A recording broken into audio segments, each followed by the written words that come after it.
Selamat datang di dalam kitab Kolose, kitab yang sangat menarik. Topik Kolose itu lebih kepada Kristus, kalau Efesus itu lebih pada mempelai Kristus yaitu gereja, tetapi Kolose itu lebih kepada Kristus. Saya akan mulai dengan kota, gereja, dan ajaran sesat di Kolose. Nah, di sini menarik, saudara. Nah, karena gereja Kolose itu dihantam oleh pengajaran sesat, maka Paulus memberikan solusi dalam suratnya di dalam gereja Kolose dengan meninggikan Yesus Kristus, keutamaan Tuhan Yesus di Kolose 1. Di Kolose 2 dia akan hajar semua filsafat ajaran nenek moyang, legalisme, mistisme, dan asketisme. Dan di Kolose ketiga dan Kolose 4 dia akan memulai sesuatu yang praktikal.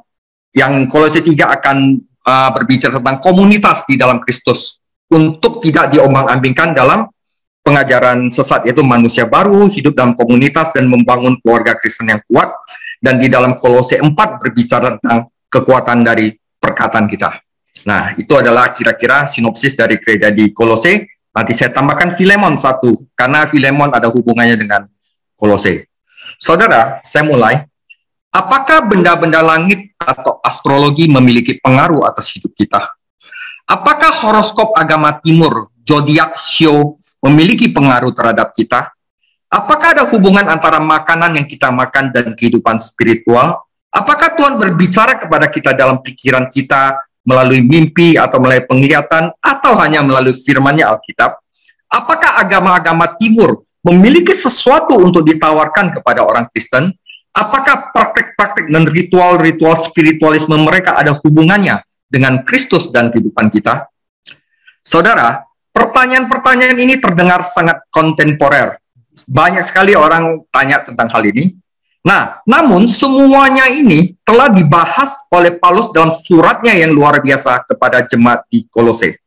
Kita membutuhkan surat penting hari ini, sama seperti jemaat di Kolose membutuhkannya pada tahun 62 Masehi ketika Paulus menulisnya, saudara. Ini adalah surat yang paling seru, saudara, ya.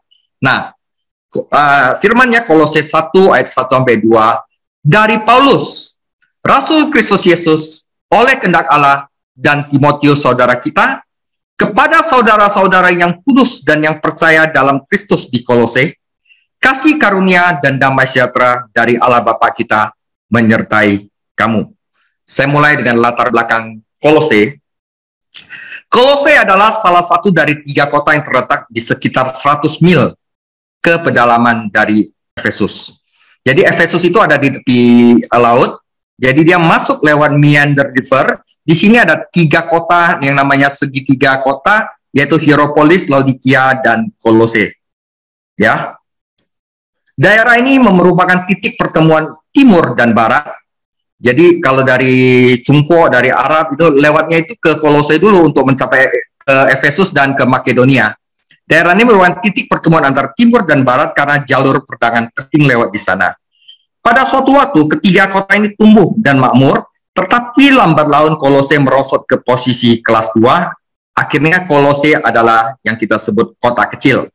Namun, gereja di sana cukup penting untuk mendapat perhatian dari Rasul Paulus. Nah, seru ya. Kolose ini adalah kota di mana seluruh filosofi budaya berbaur di sini. Semua jenis filosofi berbaur di daerah kecil ini, dan penipu agama berlimpah. Ya, ada koloni Yahudi yang besar di Kolose, dan juga ada aliran ide dan doktrin yang baru, ya, terus-menerus dari timur, saudara. Ini praktek menyiksa diri, mutilasi, saudara. Ini bagaimana dia harus begini, ini gambaran saja, saudara. Ini adalah lahan subur untuk spekulasi agama dan ajaran sesat. Nah, saudara, gereja di Kolose. Kolose mungkin tidak akan pernah disebutkan dalam perjanjian baru jika bukan karena ada gereja di sana. Kota ini tidak pernah disebutkan di dalam kitab Kisah Para Rasul, karena memang bukan Paulus yang memulai gereja di Kolose. Dia juga tidak pernah mengunjungi Kolose, saudara. Paulus telah mendengar iman mereka, tetapi dia belum pernah melihat orang-orang percaya ini secara pribadi. Ini adalah sebuah gereja dari orang-orang yang tidak dikenal di sebuah kota kecil, tetapi menerima suatu surat yang luar biasa dari Rasul Paulus. Bagaimana gereja Kolose dimulai? Saudara, Gereja Kolose dimulai hasil dari pelayanan 3 tahun Paulus di Efesus. Jadi Paulus pernah ada di Efesus. Di situ Paulus menginjil. Sebegitu efektifnya kesaksian jemaat di Efesus sehingga membuat semua orang yang diam di Asia mendengar firman Tuhan Yesus, baik orang Yahudi maupun orang Yunani. Ini termasuk orang-orang di Kolose, Laodikia, dan Hierapolis, 3 kota itu. Ketika kita memeriksa orang-orang yang terlibat dalam surat penjara Paulus, Efesus, Filipi, Kolose, Filemon, kita dapat dengan mudah menyatukan cerita tentang bagaimana gereja Kolose didirikan. Jadi selama Paulus itu pelayanan di Efesus, setidaknya 2 orang dari Kolose dibawa iman kepada Yesus Kristus, yaitu Epapras dan Filemon. Makanya kedua kitab ini, Kolose dan Filemon, itu saling berkaitan. Epapras adalah pendiri utama gereja di Kolose. Dia dengar kesaksian Paulus di Efesus, dia bawa di Kolose, dia bikin gereja sana. Misi, saudara. Karena ia membagikan Injil kepada teman-temannya di sana, dia juga memiliki pelayanannya di kota Hierapolis dan Laodikia. Nanti di Wahyu ada gereja di Laodikia itu, ya. Filemon mengadakan pertemuan gereja itu mulai di rumahnya, ya. Kemungkinan besar Apia dan Akripus yang disebutkan dalam ayat ini masing-masing adalah istri dan anak Filemon, dan Akripus juga menjadi pendeta gereja di Kolose. Saudara, anggota gereja Kolose itu hampir seluruhnya itu orang non-Yahudi. Kalau kita boleh bilang orang seberang lah gitu. Ya, ada pelajaran yang baik bagi kita di sini. Tuhan tidak selalu membutuhkan seorang rasul atau pekerja Kristen yang penuh waktu untuk mendirikan sebuah pelayanan. Ya, dia juga tidak membutuhkan bangunan yang rumit dan organisasi yang rumit, saudara. Ini hasil hanya dari 2 orang awam yang dipakai Tuhan untuk memulai pelayanan yang setidaknya ada di 3 kota ini. Adalah rencana Tuhan bahwa orang-orang Kristen di daerah perkotaan besar seperti Efesus itu perlu mengadakan misi, menginjil, menjangkau kota-kota kecil dan membagikan Injil, seperti di puncak, saudara. Nah, ya. Jadi Jakarta orang-orang itu harus menginjil ke puncak itu. Jemaat di gereja Kolose sebagian besar adalah orang bukan Yahudi dalam kotanya. Dosa-dosa yang disebut Paulus umumnya diasosiasikan dengan orang-orang bukan Yahudi. Jadi di sini nggak gitu banyak tentang kayak hukum Taurat, saudara. Tapi lebih banyak lawannya itu adalah mistis dan agama-agama timur, filsafat-filsafat kosong. Dan pernyataannya tentang misteri itu lebih banyak diterapkan kepada orang-orang bukan Yahudi daripada orang-orang Yahudi. Nah, karena itu penginjilan ini di kitab Kolose dapat kita pelajari bagaimana kita menginjil kepada agama seperti agama Buddha, Konghucu. Nah, itu Anda harus belajar kitab Kolose. Gereja mungkin berusia sekitar 5 tahun ketika Paulus menulis surat ini. Nah, masalahnya sekarang, saudara, mengapa Paulus menulis surat kepada gereja di Kolose? Karena telah terjadi krisis yang akan menghancurkan gereja. Jadi dengan membandingkan surat-surat penjara, kita dapat sampai pada rekonstruksi peristiwa berikut. Paulus pada waktu itu adalah seorang tahanan di Roma. Dia bertemu dengan seorang budak yang melarikan diri bernama Onesimus, yang berasal dari Filemon, salah satu pemimpin gereja di Kolose. Paulus memimpin Onesimus kepada Kristus, dan kemudian yang menulis suratnya kepada Filemon, meminta temannya untuk mengampuni Onesimus dan menerimanya kembali. Itu di Filemon, saudara. Kira-kira pada waktu yang sama, Epapras sebagai pendeta, sebagai gembala di gereja di Kolose, muncul di Roma karena dia membutuhkan bantuan Paulus. Bantuan firman, saudara. Beberapa doktrin baru sedang diajarkan di Kolose dan menyerang gereja dan menciptakan masalah. Jadi, Paulus menulis surat ini kepada jemaat di Kolose untuk menyangkal ajaran sesat ini dan menegakkan kebenaran Injil Yesus Kristus. Saudara, Epapras ini rekan sepenjara Paulus. Epapras itu tetap bersama Paulus di Roma. Inilah Onesimus dan Tikhikus yang membawa surat-surat Paulus ke tujuan mereka. Efesus, Filemon, Epapras yang disebut rekan sepenjara Paulus, sebuah gelar yang juga diberikan kepada Aristarchus. Ini menunjukkan bahwa Epapras rela tinggal bersama Paulus untuk membantunya di penjara. Baik Aristarchus maupun Epapras tidak menjadi tawanan karena dia melanggar hukum atau ditangkap. Mereka adalah rekan Paulus yang rela mengorbankan kenyamanan mereka sendiri untuk melayani Paulus di penjara, saudara.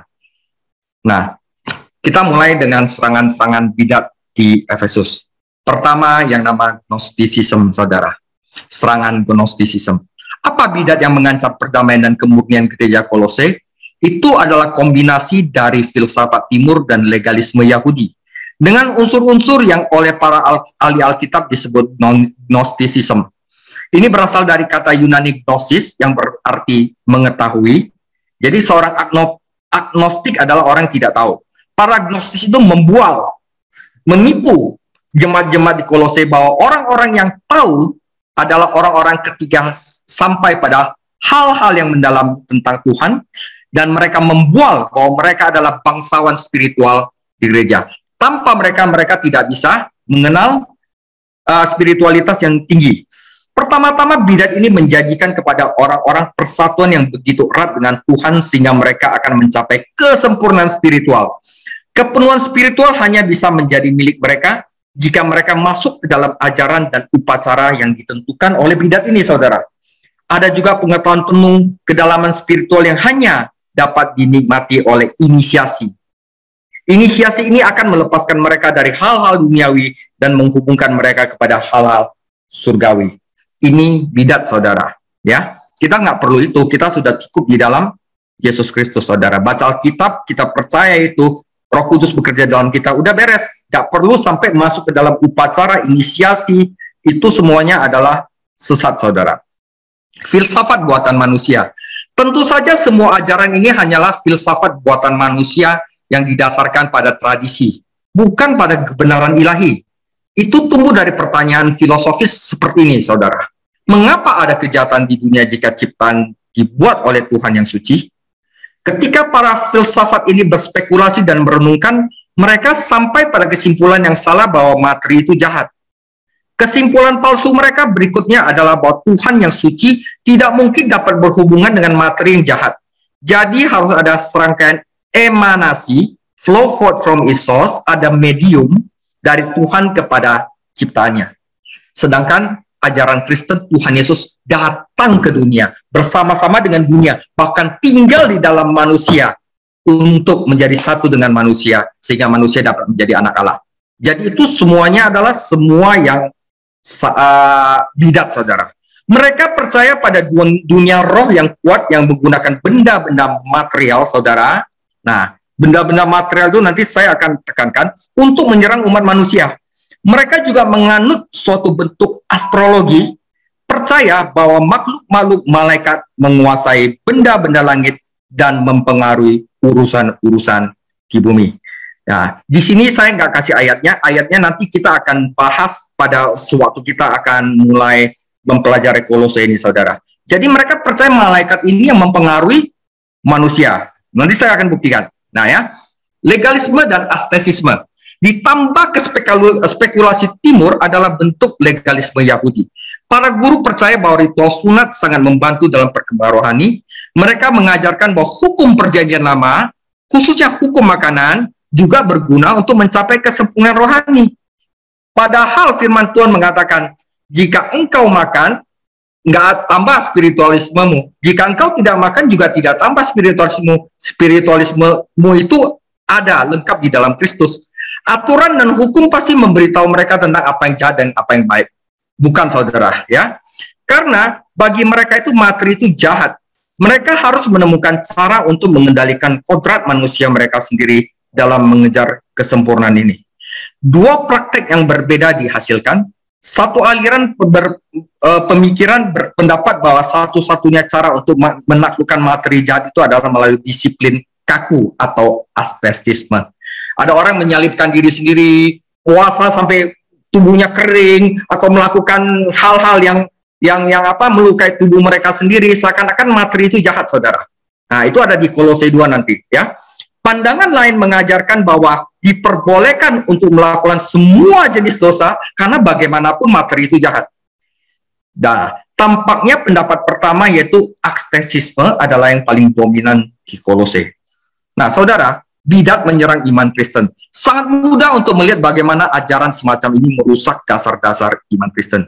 Pertama, saudara, bidat ini menyerang pribadi dan karya salibnya Tuhan Yesus Kristus. Bagi mereka, Yesus adalah hanya salah satu dari banyak emanasi, medium dari Tuhan, bukan Tuhan itu sendiri, bukan anak Allah itu sendiri yang datang sebagai manusia. Inkarnasi berarti Tuhan menyertai kita, Immanuel. Tetapi guru-guru palsu ini mengklaim bahwa Tuhan Yesus menjaga jarak dari kita. Dia adalah malaikat, dia adalah suatu guru moral doang, dia adalah suatu apa, ya? Ketika kita mempercayai Yesus Kristus sebagai anak Allah, tidak perlu ada makhluk perantara antara kita dan surga. Dalam karyanya di kayu salib, Yesus Kristus telah menyelesaikan masalah dosa kita dan sepenuhnya mengalahkan semua kekuatan setan. Dia mengakhiri tuntutan hukum dari perjanjian lama, yaitu hukum Taurat.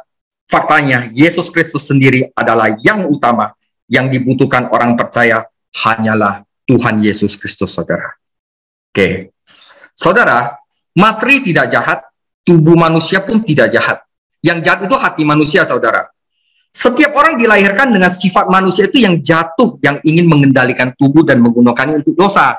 Nah, sifat manusia itu jahat. Tetapi tubuh itu tidak jahat. Jika demikian halnya, Yesus Kristus tidak akan pernah datang ke bumi dalam tubuh manusia. Dia juga tidak akan menikmati berkat-berkat kehidupan sehari-hari ketika dia melayani bumi, seperti menghadiri pesta pernikahan di Kana, menerima undangan makan malam, makan di tepi pantai dengan murid-muridnya. Makanan dan disiplin bisa baik untuk kesehatan seseorang, tetapi makan dan ritual dan disiplin tidak memiliki kekuatan untuk mengembangkan kerohanian sejati.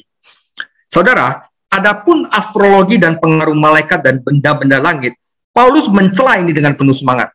Di kayu salib, Tuhan Yesus telah memenangkan kemenangan penuh atas semua kekuatan setan. Orang Kristen tidak perlu lagi beralih kepada dasar-dasar dunia, saudara. Nanti ada ya. Kata yang diterjemahkan dasar ini adalah makhluk, unsur, dan prinsip-prinsip dasar. Nah, saudara, mistis menyangkal pribadi Tuhan Yesus. Dalam hal ini mengacu pada makhluk-makhluk yang menurut kaum Gnostis mengendalikan benda-benda langit yang pada gilirannya mengendalikan peristiwa-peristiwa di bumi.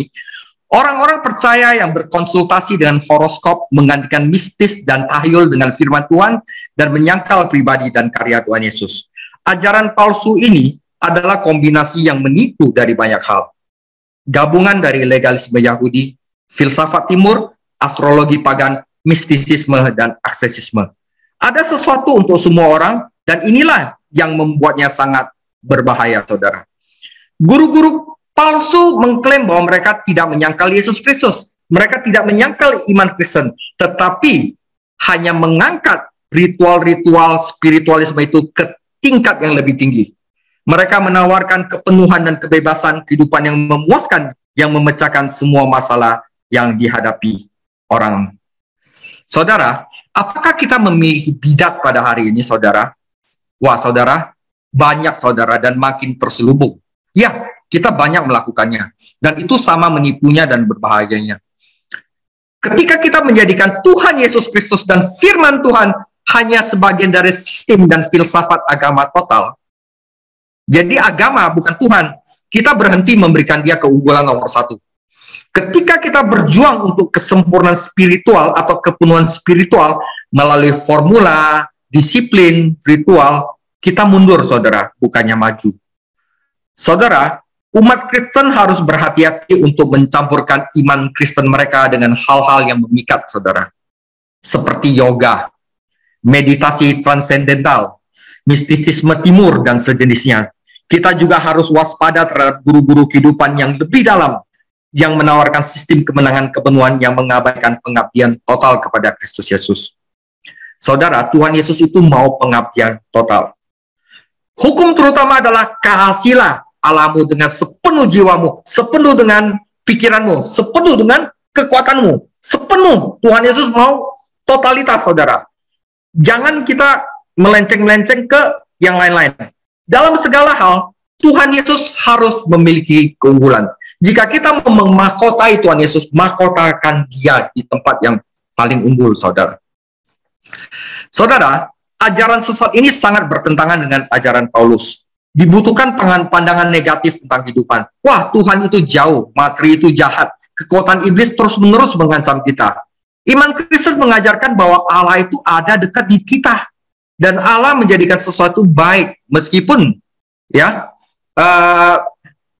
karena kejahatan manusia itu dapat digunakan untuk kejahatan, dan bahwa Kristus telah membebaskan umatnya dari kuasa kegelapan. Ajaran sesat ini mengubah dunia menjadi penjara yang menakutkan, yang memperbudak. Sementara Yesus menjelaskan bahwa Bapa sedang bekerja di dunia ini untuk pemeliharaan miliknya. Kita udah belajar tentang pemeliharaan Allah. Akhirnya guru-guru palsu ini mencoba mengubah orang dari luar melalui makanan, ritual, disiplin. Tetapi pertumbuhan rohani sejati datang dari dalam, yaitu makanan rohani, yaitu firman Tuhan, saudara. Nah, saudara, saya akan bagi sedikit astronomi dalam Alkitab supaya kita dapat melihat kebesaran Tuhan Yesus, saudara. Ya, saya akan bacakan 5 ayat. Yesaya 51 ayat 6. Arahkanlah matamu ke langit dan lihatlah ke bumi di bawah, sebab langit lenyap seperti asap dan bumi memburuk seperti pakaian yang sudah usang dan penduduknya akan mati seperti nyamuk. Tetapi saudara, yang terpenting, kelepasan yang kuberikan akan tetap untuk selama-lamanya dan keselamatan yang daripadaku tidak akan berakhir. Yang penting apa, saudara? Keselamatan dan kemerdekaan, saudara. Ayub 38 ayat 31. Dapatkah engkau memberkas ikatan bintang Kartika dan membuka belenggu bintang Belantik?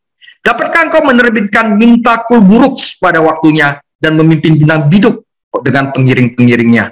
Apakah engkau mengetahui hukum-hukum bagi langit atau menetapkan pemerintahnya di atas bumi? Saudara, Yesaya 40 ayat 26. Arahkanlah matamu ke langit dan lihatlah, siapa yang menciptakan semua bintang itu dan menyuruh segala tentara mereka keluar sambil memanggil nama mereka sekalian. Satu pun tiada yang tidak hadir, sebab Tuhan Yesus adalah Maha Kuasa dan Maha Kuat. Dia yang menciptakan bintang-bintang itu. Bintang itu adalah malaikat, saudara. Ya, Mazmur 148 ayat 2. Pujilah dia, hai segala malaikat, dan pujilah dia, hai segala tentaranya. Pujilah, hai matahari dan bulan. Pujilah dia, hai segala bintang terang. Mazmur 33 ayat 6. Oleh firman Tuhan langit telah dijadikan, oleh nafas dari mulutnya segala tentara-tentara langit, saudara. Saudara, jangan menyembah langit dan tentaranya. Mistisisme, saudara. Astrologi, sio, horoskop, bintang, papan oija, pakse nanti ya. Nehemia 9 ayat 6. Hanya engkau adalah Tuhan, saudara. Engkau telah menjadikan langit. Ya, langit, segala langit dengan segala bala tentaranya, malaikat, saudara. Dan bumi dengan segala yang di atasnya. Dan laut dari segala yang di dalamnya. Engkau memberi hidup kepada semuanya, termasuk bala tentara langit, sudut menyembah kepadamu. Saudara, Yesaya 34 ayat 4. Segala tentara langit akan hancur, dan langit akan digulung seperti gulungan kitab. Segala tentara mereka akan gugur seperti daun gugur dan pohon anggur, dan seperti gugurnya daun pohon ara. Ulangan 4 ayat 19. Dan juga supaya jangan engkau mengarahkan matamu ke langit, sehingga kamu apabila engkau melihat matahari, bulan, bintang, segenap tentara langit, itu malaikat, engkau disesatkan untuk sujud menyembah dan beribadah kepada sekaliannya itu, yang justru diberikan Tuhan Allahmu kepada segala bangsa di seluruh kolong langit sebagai bagian mereka. Daniel 8 ayat 10. Ia menjadi besar bahkan sampai kepada bala tentara langit, dan dari bala tentara itu, dari bintang-bintang, saudara, dijatuhkannya beberapa ke bumi. Ya, setan yang memberontak ini dijatuhkan beberapa ke bumi dan diinjak-injaknya, saudara. Kejatuhan iblis ke dunia. Maka tampaklah suatu tanda besar di langit, dan lihatlah seekor naga merah yang padam yang besar, berkepala 7 dan bertanduk 10. Di atas kepalanya ada 7 mahkota, dan ekornya menyeret sepertiga dari bintang-bintang di langit, malaikat, saudara, dan melemparkannya ke atas bumi. Dan naga besar itu, si tua, yang disebut iblis atau setan yang menyesatkan seluruh dunia, dilemparkan ke bawah. Ia dilemparkan ke bumi bersama dengan malaikat-malaikatnya. Lukas 10 ayat 18. Lalu kata Yesus kepada mereka, aku melihat iblis jatuh seperti kilat dari langit, saudara. Nah, saudara, saya akan bagi, saya nggak mau tampilkan gambar-gambarnya karena itu sama sekali kayak mempromosikan ajaran sesat ini. Jadi saya akan cerita aja praktek spiritualisme. Kita tahu benda-benda langit seperti kayak planet, bintang, itu sebenarnya adalah bintang itu adalah malaikat, saudara ya. Nah, astrologi, saudara, Gregorian calendar. Nah, Anda tahu Januari, Februari, Maret, April, Mei, Juni sampai Desember itu sebenarnya dari kata apa, saudara? Ya, pertama, saudara, Romawi punya kalender itu satu tahun itu adalah 10 bulan. Bulan pertama Januari berasal dari kata Janus. Janus itu adalah dewa Romawi, dewa pintu yang berkepala kambing, saudara. Itu yang membawa manusia ke dalam dimensi-dimensi itu. Nah, akhirnya di zodiak itu dihubungkan dengan Capricorn, saudara, kepala kambing. Nah, setelah itu Februari itu muncul dari kata Februari, muncul dari kata Februa yang arti ritual penyucian. Nah, di sana, saudara, prakteknya di Romawi, itu laki-laki dan perempuan telanjang masuk ke dalam air untuk dimurnikan, saudara. Nah, itu Februari. Karena itu, muncullah bintang yang namanya Aquarius. Bulan kedua adalah air. Nah, dan ritual itu bertepatan dengan 14 Februari, tengah-tengah dari bulan Februari yang namanya Valentine Day. Itu sebenarnya pesta seks, saudara. Februari. Maret itu dari dewa Romawi yang bernama Mars, ya, planet Mars. April dari kata Aphrodite. Mei dari dewa virginity Maya, dan Juni dari dewa Romawi yang bernama Juno. Jadi itu yang mengatur Gregorian calendar itu, Romawi itu adalah semua dewa-dewa rohani. Istilah apa? Setan semua, saudara. Nah, akhirnya barusan bulan ke-7 September, itu bulan ke-7. Oktober, Octopus 8, bulan ke-8. Bulan ke-9 November, bulan ke-10 adalah Desember. Tapi mereka pikir-pikir kayaknya nggak cocok sama putaran dari matahari, saudara. Akhirnya ditambah 2 bulan, Juli sama Agustus. Itu Kaisar Romawi pun pengen jadi dewa, saudara. Juli itu dari kata Julius Caesar, dan Agustus itu dari kata Kaisar Agustus. Jadi itu setan semua, saudara, itu penanggalan kalender astrologi. Jadi kalau kita percaya pada horoskop bintang yang masuk, oh, rezeki saya bagaimana, saya punya pernikahan bagaimana, oh, jodoh saya bagaimana, oh, nanti saya sesuai atau enggak di sini. Itu Anda secara tidak langsung Anda telah terpikat oleh mempercayai setan, saudara. Horoskop lunar kalender Pak Tzu, saudara. Jadi kalau Anda memberikan saya tanggal lahir, bulan lahir, tahun lahir, jam lahir, saya bisa hitung Anda punya Pak Tzu, saudara. Nah, dulu saya pernah belajar ini, tapi sekarang saya tidak akan mempergunakan lagi. Itu seperti kayak mempermainkan takdir seseorang. Wah, kamu di sini tidak seimbang. Kamu harus ada elemen emas di sini. Kamu harus taruh kamu punya itu di tenggara segala macam. Nah, itu sebenarnya memasukkan setan, saudara. Nanti saya akan jelaskan tentang elemen. Oujabot, pemanggilan arwah, itu ada di Amerika, tapi di Indonesia itu seperti jelangkung, saudara. Nah, kadang-kadang itu kita perlu hanya percaya saja agar setan itu bisa berhubungan dengan kita, saudara.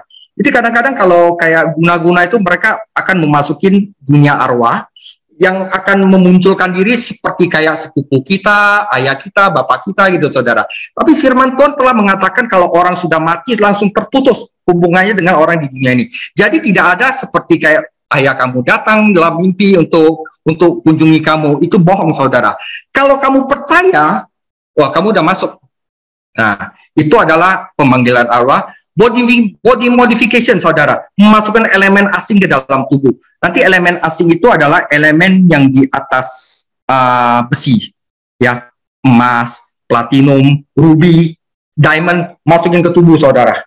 Ya, nanti saya akan jelasin. 5 elemen using feng shui mu cintu, api, air, kayu, tanah, dan logam. Nah, ini juga saling mengendalikan.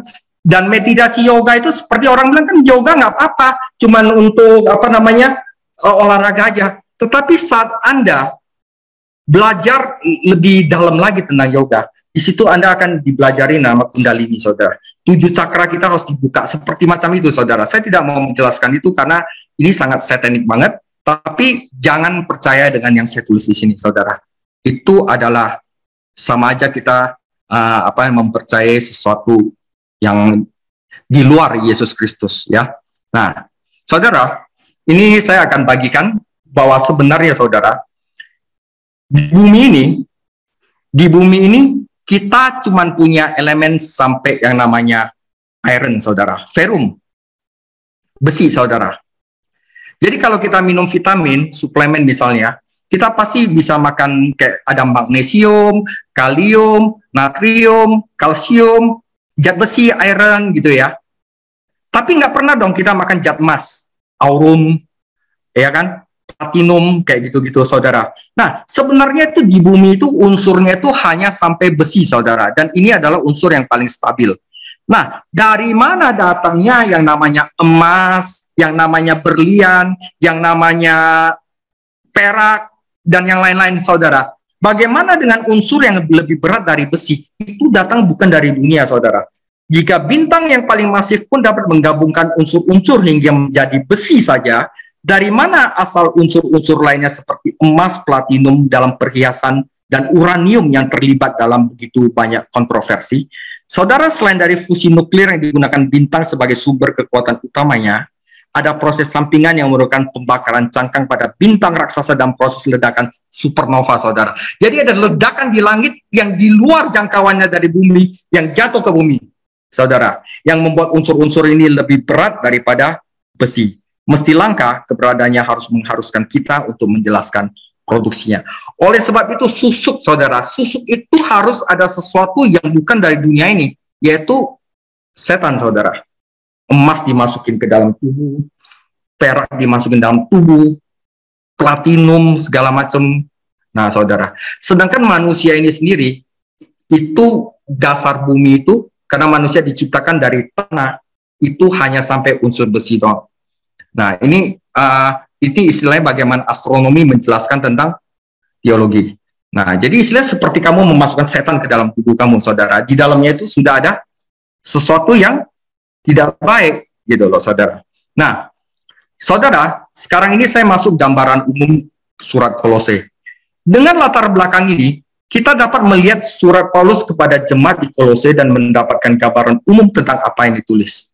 Kita tahu bahwa suratnya kepada jemaat di Efesus ditulis dan dikirim pada waktu hampir yang bersamaan dengan surat Kolose. Dengan mengingat hal ini, kita dapat menemukan banyak persamaan antara kedua surat ini. Namun, penekanan dalam Efesus adalah pada gereja, tubuh Kristus, yaitu mempelai Kristus, tetapi penekanan dalam Kolose adalah pada Kristus sendiri, yaitu kepala dari tubuh. Dalam surat ini, Paulus menggunakan kosakata dari guru-guru palsu, tetapi dia tidak menggunakan definisi mereka. Dia menggunakan kata-kata ini dalam arti Kristen yang sebenarnya. Saat kita mempelajari Kolose, di dalam bidat juga ada ngomong kepenuhan, kesempurnaan, kelengkapan. Ya, di sini juga Paulus akan menggunakan kata-kata kebutuhan, sempurna dan lengkap, tetapi di dalam Yesus Kristus, saudara. Nah, lebih dari 30 kali Paulus menggunakan kata sempurna. Dia juga menulis tentang hikmat yang merupakan istilah kunci dalam kosakata gnostik. Dia memiliki banyak hal untuk dikatakan tentang malaikat dan kekuatan roh. Tema utamanya adalah sempurna di dalam Yesus Kristus. Tidak perlu bagi kita untuk khawatir tentang mediator malaikat dan emanasi spiritual. Allah telah mengutus anaknya untuk mati bagi kita. Setiap orang yang percaya kepada Yesus Kristus diselamatkan dan merupakan bagian dari tubuhnya, gereja, di mana dia adalah kepalanya. Kita telah dipersatukan dengan Kristus dalam hubungan yang indah. Jadi, tidak ada yang perlu ditambahkan ke dalam hubungan ini, saudara. Sudah, Yesus saja. Karena setiap orang percaya telah sempurna di dalam Kristus Yesus. Semua kepenuhan Allah, pleroma, saudara, semua yang ada Allah berdiam di dalam Kristus, dan kita berbagi kepenuhan itu. Dan jangan lupa, segala sesuatu di galaksi ini, alam semesta itu diciptakan oleh Dia. Kenapa kita malah percaya kepada galaksi? Dan di sini kita bisa melihat kebesaran Kristus Yesus, di mana bumi itu hanya setitik doang di dalam galaksi, dan manusia itu hanya seperti kutu aja, saudara. Dan bagaimana Tuhan Yesus sangat sayang kepada kita, sehingga Dia adalah Allah yang maha besar, yang menjadi penguasa dari segala galaksi, dapat bersatu dengan kita. Itu luar biasa, saudara. Saudara, saya hanya perlu Alkitab di bandara. Saat berada di bandara menunggu pesawat, saya dipanggil. Saya didekati oleh seorang pemuda yang ingin menjual buku kepada saya. Sekali melihat sampulnya yang mencolok memberitahu saya bahwa buku itu penuh dengan mitos dan filosofi timur. Saya memiliki sebuah buku di sini yang memenuhi semua kebutuhan saya, kata saya kepada pemuda ini. Dan saya merogoh tas saya dan mengeluarkan Alkitab saya. Oh, kata dia, saya tidak menentang Alkitab. Dia meyakinkan saya, hanya saja kita memiliki sesuatu yang lebih, dan itu membuat iman kita lebih sempurna, katanya. Oh, saudara, tidak ada yang bisa memberi saya lebih dari yang telah Yesus berikan kepada saya. Saya menoleh kepada Kolose 2, tetapi pada saat itu pemuda itu sedang bergegas menyusuri koridor untuk menawarkan bukunya kepada orang lain. Sayangnya ada banyak orang Kristen yang benar-benar percaya bahwa seseorang, sistem agama atau disiplin, ritualisme dan asketisme dapat menambahkan sesuatu pada pengalaman spiritual mereka. Tetapi sebenarnya saudara, Bapak, Ibu, saudara-saudara sekalian dan saya sudah memiliki semua yang kita perlukan hanya di dalam pribadi dan karya Tuhan Yesus Kristus, saudara. Jadi saudara, ini gambaran Kolose 1:2. Kolose 1. Paulus tidak mulai surat Kolosenya dengan menyerang guru-guru palsu dan doktrin-doktrin mereka.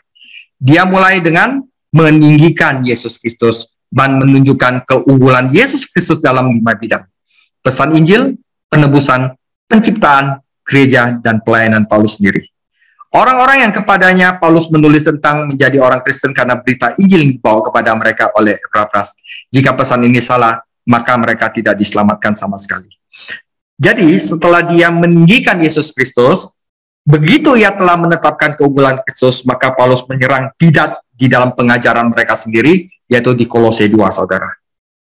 Di dalam Kolose 2, Paulus mengungkap asal-usul palsu dari ajaran mereka, dan menunjukkan bagaimana ajaran mereka bertentangan dengan semua yang Paulus ajarkan tentang Yesus Kristus.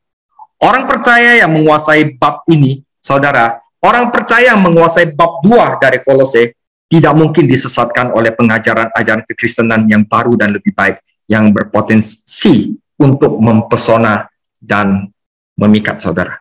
Jadi pelajari baik-baik Kolose 2, ini akan, Anda tidak mungkin disesatkan lagi oleh pengajaran timur nanti. Nah, sekarang gambaran Kolose 3 dan Kolose 4. Tetapi Paulus tidak berpikir bahwa tugasnya selesai ketika dia telah menyangkal para bidat di dalam Kolose 2, karena dia masih memiliki beberapa kata penting untuk gereja. Dalam Kolose 3 dan Kolose 4, Paulus menjelaskan penangkal terbesar bagi ajaran sesat adalah, saudara, kehidupan yang dalam di dalam komunitas di dalam Kristus. Seperti kita ini, saudara. Ada pengajaran tentang ini, kita bersekutu dalam gereja, kita ada rumah doa, itu kehidupan dalam komunitas Kristen itu penangkal terbesar bagi ajaran sesat, karena kita saling memperlengkapi. Mereka yang berkata, saya tidak peduli apa yang Anda yakini, asal Anda berbuat baik aja. Saudara, kekristenan itu bukan hanya tentang perbuatan baik, tapi tentang kebenaran gitu. Ya, ajaran-ajaran palsu itu datangnya itu bukan dengan sesuatu yang jahat, tapi dengan sesuatu yang baik, tapi nggak benar, saudara.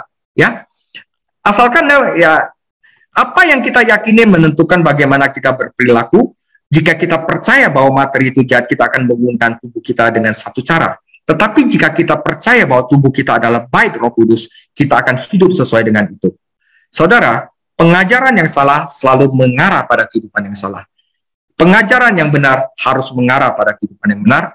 Dalam 2 pasal penutup ini, Paulus menerapkan keunggulan Kristus dalam kehidupan sehari-hari praktikal. Jadi Kolose 3 dan 4 adalah tentang praktikal. Nah, saudara, saya sudah selesai. Belum. Kolose adalah surat yang sangat mendalam. Jika Kristus benar-benar unggul dalam hidup kita, maka kita akan memuliakan Dia dengan menjaga kemurnian, dengan menikmati persekutuan dengan orang-orang kudus lainnya, dengan saling mengasihi di rumah dan setia di tempat kerja, dan berusaha bersaksi bagi Kristus, menginjil, saudara, dan melayani Dia secara efektif.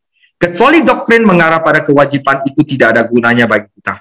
Banyak pakar Alkitab menyimpulkan bahwa Kolose adalah surat yang paling mendalam yang pernah ditulis Paulus. Hal ini tidak boleh menghalangi kita untuk membaca dan mempelajari surat yang indah ini, tetapi kita harus berhati-hati terhadap pendekatan yang dangkal terhadap pasal-pasal ini. Kecuali kita bergantung pada Roh Tuhan untuk mengajar kita, kita akan kehilangan kebenaran yang Tuhan ingin kita pelajari, saudara. Penutup, saudara, gereja saat ini sangat membutuhkan pesan dari Kolose. Kita hidup di zaman ketika toleransi beragama diartikan sebagai satu agama sama baiknya dengan lain. Yang penting berbuat baiklah, ya. Nah, tapi mereka tidak tahu di dalamnya seperti apa. Beberapa orang mencoba mengambil yang terbaik dari beberapa sistem agama dan membuat agama pribadi mereka sendiri. Bagi banyak orang, Yesus Kristus hanyalah salah satu dari beberapa guru agama hebat dengan otoritas yang tidak lebih dari mereka. Dia mungkin menonjol, tetapi dia tidak ditempatkan di dalam tahta nomor satu. Ini adalah zaman sinkretisme. Orang-orang mencoba untuk menyelaraskan dan menyatukan banyak aliran pemikiran yang berbeda dan menghasilkan agama yang unggul. Gereja-gereja kita berada dalam bahaya menipiskan iman dalam upaya penuh kasih mereka untuk memahami pelajaran orang lain, kepercayaan orang lain. Mistisisme, legalisme, agama-agama timur, aksesisme, dan filosofi buatan manusia diam-diam merayap ke dalam kehidupan gereja. Mereka memang tidak menyangkal Tuhan Yesus Kristus, tetapi mereka menurunkan tahtanya dan merampas tempat kedudukannya yang layak, saudara. Saudara, saat kita mempelajari surat Kolose yang menarik ini, kita harus mengindahkan peringatan Paulus. Jangan sampai ada orang yang memperdaya kamu, Kolose 2 ayat 4. Jangan sampai ada orang yang menawan kamu, Kolose 2 ayat 8. Karena itu janganlah seorang pun yang menghakimi kamu, Kolose 2 ayat 16. Karena Bapak, saudara kita semua sudah sempurna di dalam Yesus Kristus. Tuhan Yesus memberkati. Minggu depan adalah tahapan kemajuan rohani jemaat di Kolose. Tuhan Yesus memberkati.